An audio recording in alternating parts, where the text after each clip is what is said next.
Our coach thought I would just hold the basketball just for some props, and kind of fits in with this end of season review with you. And a couple weeks ago, we had the tournament here. How'd that go just from an overall exposure standpoint for the campus? I know obviously falling in the quarterfinals not the ultimate goal, but just hosting the tournament and the job well done by the administration.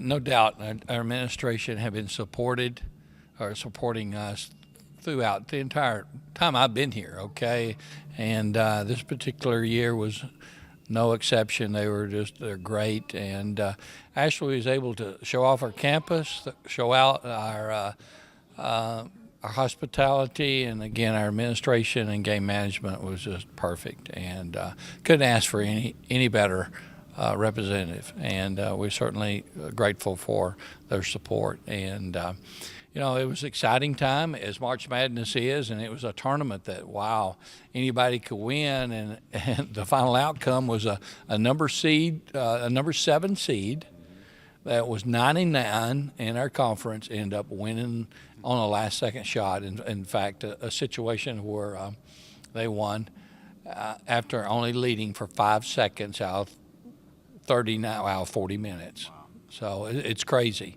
It's March Madness. And that's UNC Asheville winning back-to-back titles. The last couple of weeks, what's been going on with you, your staff, and as the players kind of decompress from this past season? Well, I think decompress is the main thing. We finished the tournament, and it was fall break. And it was a time that we had hoped we had some postseason play. We were right there at the edge of getting that. In fact, invitation was given to us, yet you had to perform to get that opportunity, and we'd come a little short there, but it was an opportunity that just passed right through our hands. So we had a lot of support from our fans and families that were here watching our tournament, and after we're losing the game or the game is lost, it was a time that we released our players to go home with family, and a lot of them went to Florida or New Jersey or wherever home was for them, and decompressed. They've come back in 1 week. Wow, are they so hungry? They're wanting to work out and getting pumped up by watching so many games on TV that they're hungry, wanting to get right back. And that's exciting from a coaching perspective.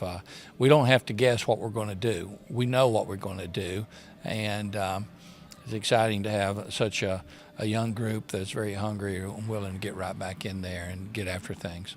You mentioned the young group, 11 of the 15 on this year's roster, either freshmen, redshirt freshmen, sophomores. So the nucleus is coming back, including Kean Green. So how do you build upon what maybe she did at the end of the year, and then from a team perspective, what excites you about getting these spring workouts in and getting ahead to next winter? Yeah, well, first of all, we're really grateful for her leadership. Audrey Ristak just stepped up all year, and we're talking about somebody that was a walk-on, had knee injuries, and has come back. And she along with a couple other girls, Tatiana Crowder and Shayna Vega, was behind the scenes, and they were our leaders. And with a lot of young players, we understood the value of communication and expectations. And with this generation today, the millennials, they're getting hammered with all kinds of social media and information technology, and we have to make sure that they're listening to us. Okay, if not, somebody else is going to grab their ear. They're so hungry, and having these young players coming back like Kean Green, who was very successful in her freshman year, as well as Ola and Eva in a freshman class, and those three being named to the all-freshman team is exciting. They're just hungry.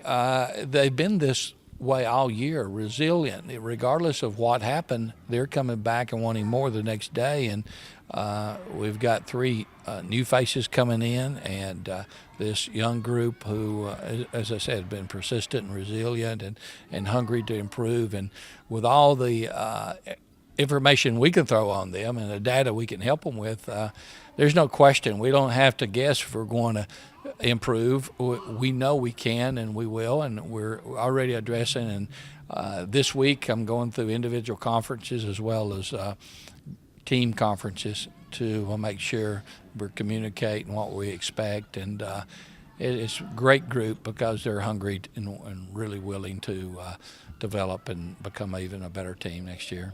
Well, Coach, we appreciate your time as always. You and your staff have been so transparent with what goes on in your program, helps give our fans a different perspective than what they might see on TV or radio. But enjoy the off season, and new season will be here before you know it. Thank you, Alan.